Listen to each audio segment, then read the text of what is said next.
After the Prophet Lesley Hazleton. The epic story of the Shia-Sunni split in Islam. Part 2 Ali.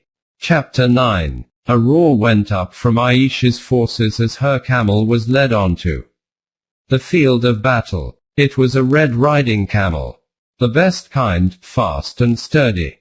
And the canopy set on top of it was draped not with muslin but with chain mail and, over that, red silk.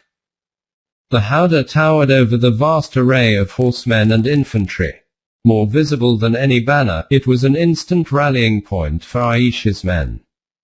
The most prominent, the most outspoken, and the most beloved of the Prophet's widows, the one who had cradled his head as he lay dying, was not merely on the sidelines. She was right here, among them, right at the heart of battle.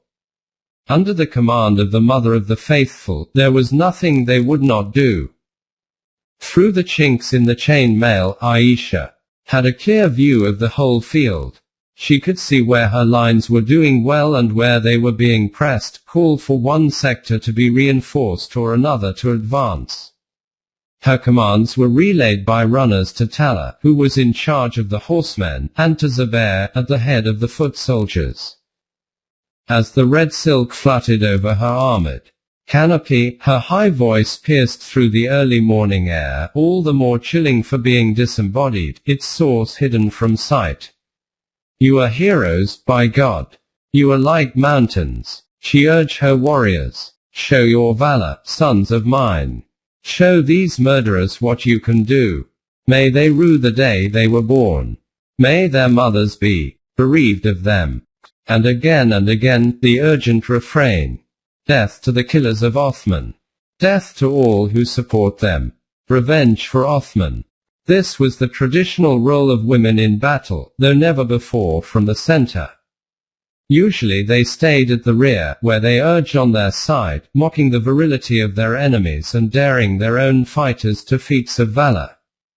Their shrill ululations were designed to strike fear in the hearts of the other side, much as the eerie sound of bagpipes in a very different part of the world.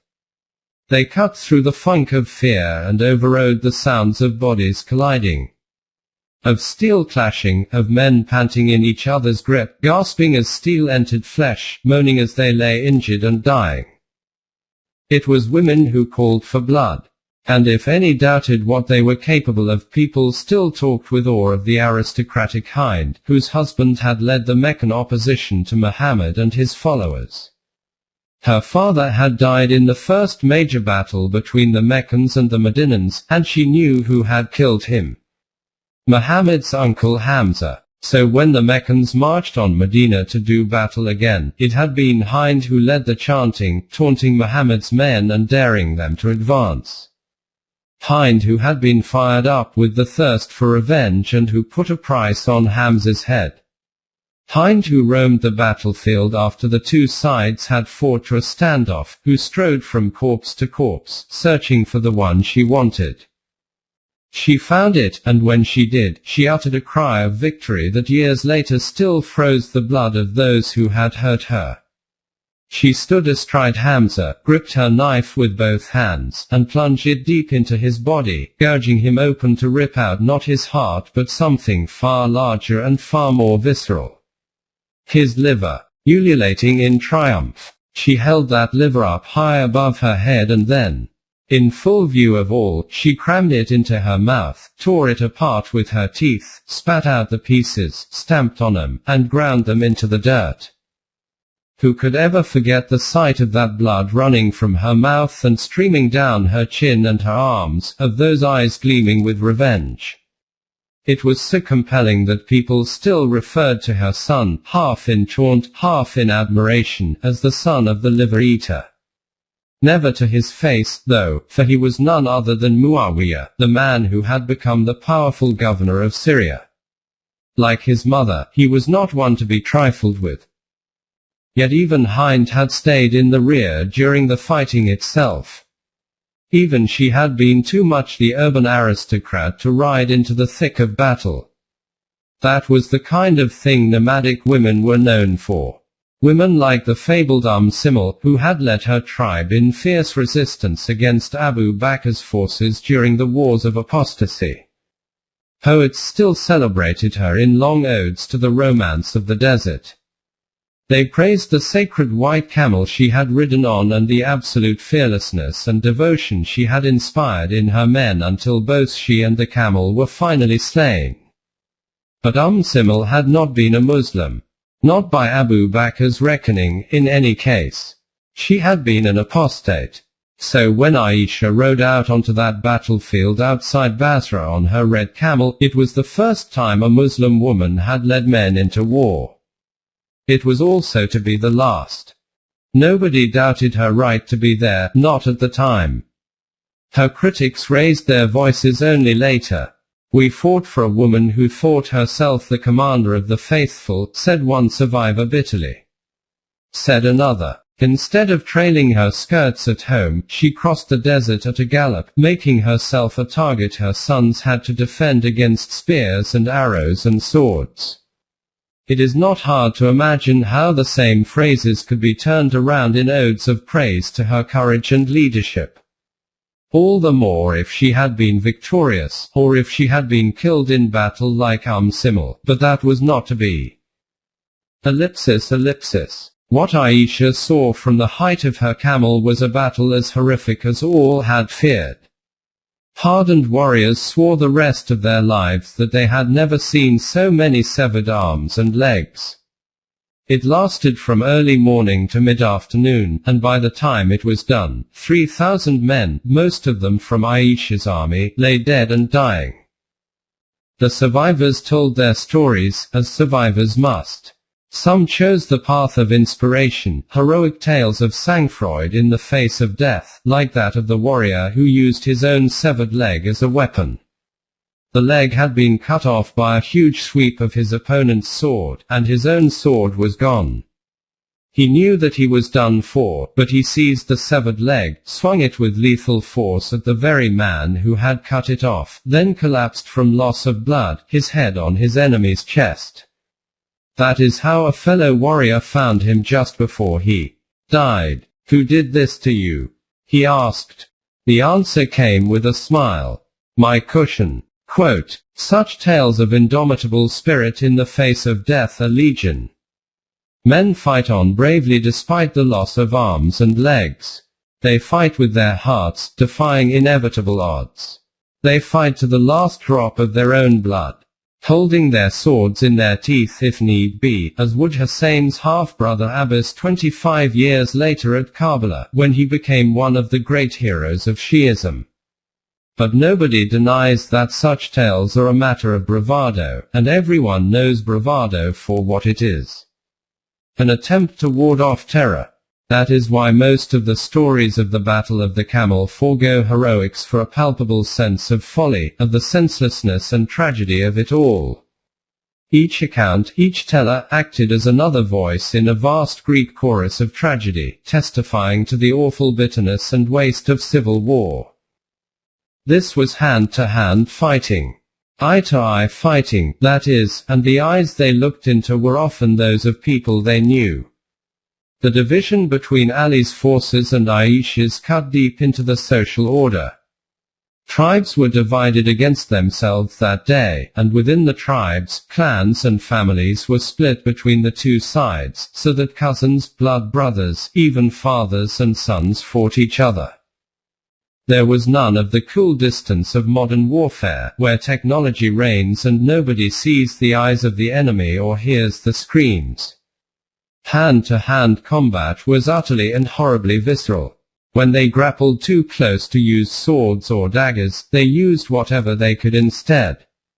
2 fingers jabbed in the eye here, a knee to the genitals there, a rock to the head, an elbow in the kidneys.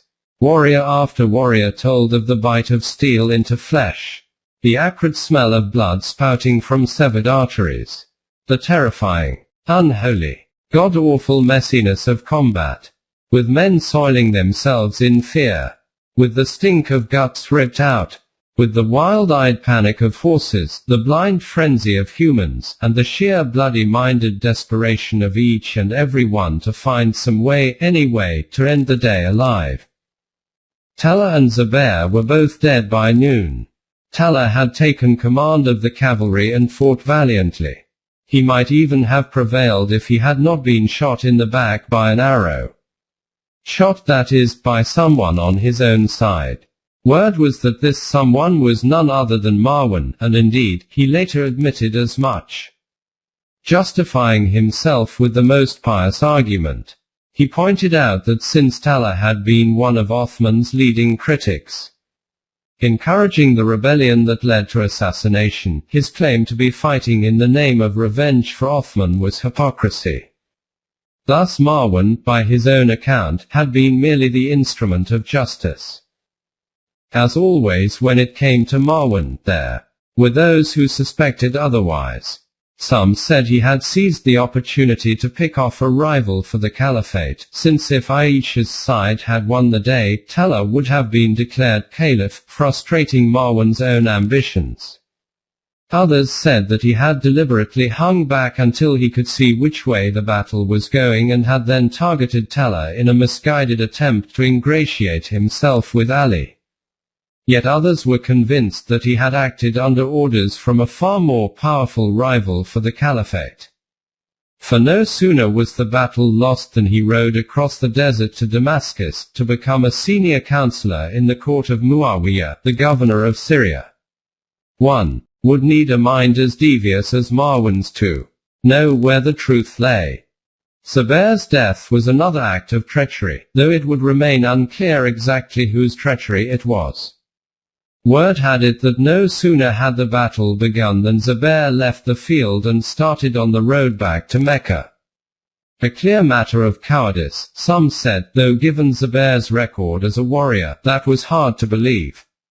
A matter of honor, said others, since Zubair had been in dismay when the truce he had worked so hard to achieve had been so abruptly broken. He had given his word to Ali that his side would not start the fighting. Yet now his word had been broken, and he had taken this all the harder since he had already gone back on his word to Ali after swearing allegiance to him, and regretted it.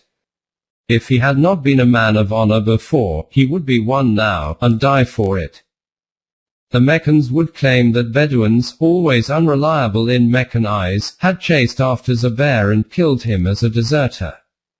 But at whose orders? There were rumors of the hand of Marwan at work once again, making sure that both Talha and Zubair were safely out of the way of his own ambitions, but there was never any proof. It would take Zubair's son many years to redeem his name. With both Talha and Zubair dead, Aisha's battle was lost. All that was left for her to do was give the order to retreat. Yet still she urged her men on, still she uttered her war cries. The high-pitched curses, the chanted taunts. Rallying her men around her red camel. It was as though she could not acknowledge even the idea of defeat, or was so carried away by her own rhetoric that she was blinded to the bloodshed all around her. Or perhaps she thought she would show them all that she was not afraid, that she was as courageous as they, that she had what it took. She would never surrender. She would fight to the bitter end.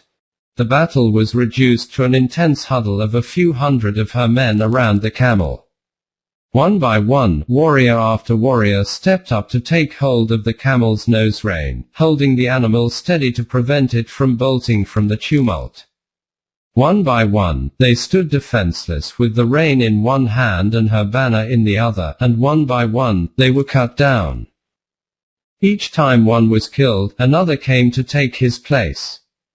Each time another came, Aisha asked who he was, and he announced himself. His given name, his family, his clan, his tribe. Each time she acknowledged his lineage, called him noble, praised his courage, and watched through the chinks in her chainmail canopy as he too was killed. Ali's soldiers shouted to her men to surrender, pleaded with them even. There was no battle left to fight, they yelled, no point in this stubborn self-imposed slaughter. But their pleas went unheeded, perhaps even unheard by men deaf to reason, and the deaths around her camel would be laid at Aisha's door. She called herself the mother of the faithful, people would say, but what kind of mother would call on her sons to sacrifice themselves this way? O mother of ours, the most uncaring mother we know, one poet later wrote. Did you not see how many a brave man was struck down? His hand and wrist made lonely. Our mother brought us to drink at the pool of death, wrote another. We did not leave until our thirst was quenched. When we obeyed her, we lost our senses. When we supported her, we gained nothing but pain. 70 men were cut down as they held the reins of Aisha's camel, their bodies strewn at her feet. But if she looked on in horror at the slaughter, she gave no indication of it, and if she was terrified for her own life, she never let anyone know. She certainly heard the arrows thudding into her armored howdah. There were so many of them stuck in the chain mail, one warrior remembered, that it bristled like a porcupine. Did that armored canopy insulate her somehow from the bloodshed? Did it dull the sounds of death? Was she deaf and blind to suffering, or bravely willing to die for her beliefs? Then, as ever, which Aisha you saw depended not on the facts but on politics.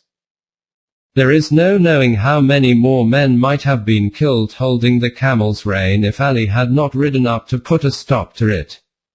He could see that any demand for surrender was pointless. Aisha's men were too caught up in the heroics of self-sacrifice to hear reason. Yet it was just as clear that if this went on, Aisha herself would be killed, and her death was the last thing he could permit. Whatever he thought of her, she was still the leading mother of the faithful. Hamstring the camel, he shouted. If it's hamstrung, it will fall, and they will disperse. And the sudden leap of reason spurred one of his men to slip through the cordon of Aisha's defenders and slash at the tendons of the camel's rear legs. An agonized bellowing filled the air. It took everyone by surprise. As though after all the terrified trumpeting of horses, the cries and howls of men on the attack or falling to their deaths, the clash of steel on steel, the unending stream of curses and taunts from the howdah, the last thing they expected was to be rooted to the spot by the maiming of a single animal.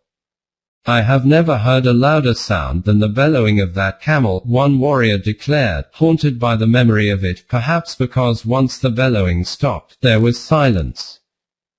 Ali's men stood staring as the camel teetered for a long moment, then slowly collapsed.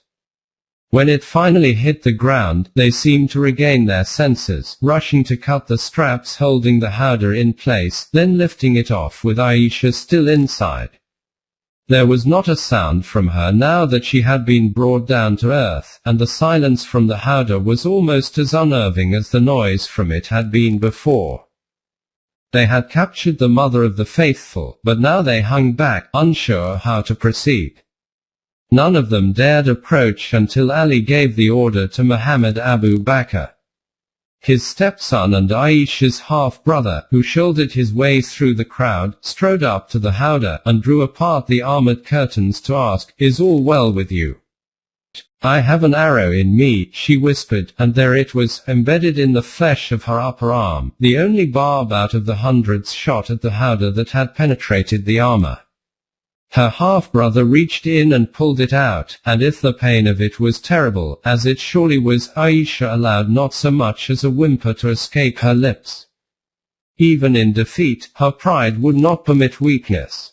Her voice issued calm and clear from inside the howdah as she finally conceded the battle, if not the war. "Ali, son of Abu Talib," she said, "you have gained victory. You have put your forces to the test well today, so now pardon with goodness." "Oh mother, may God forgive you," he said. "And you," was her ambiguous reply, but Ali let it pass. Goodness there would be. Ali ordered his stepson to escort Aisha back to Basra. Her wound was to be treated, and she was to be accorded full respect. Only then, as she was mounted on a horse and led away from the field, did she seem to register the full extent of what had happened. "Oh God," she kept saying, "had I but died 2 decades before this day." Yet it would never be clear if she said this in shame at her defeat, or in regret for her actions, or in sorrow for the thousands of warriors slain at her command. Ali stayed behind. As the light faded, he walked the corpse-strewn battlefield, and as he went, he repeated the same phrase Aisha had used. "Oh God, had I but died 2 decades before this day." Deep in dismay and sorrow, he patrolled the field far into the night. His men watched as he stopped at every dead body and prayed over it, both those of his own side and those of Aisha's. Many of them he recognized. He paid tribute to their bravery and grieved for their lives, but above all, he spoke of his horror at the sight of so many Muslims killed by Muslims. "I have healed my wounds this day," he mourned, "but I have killed my own people."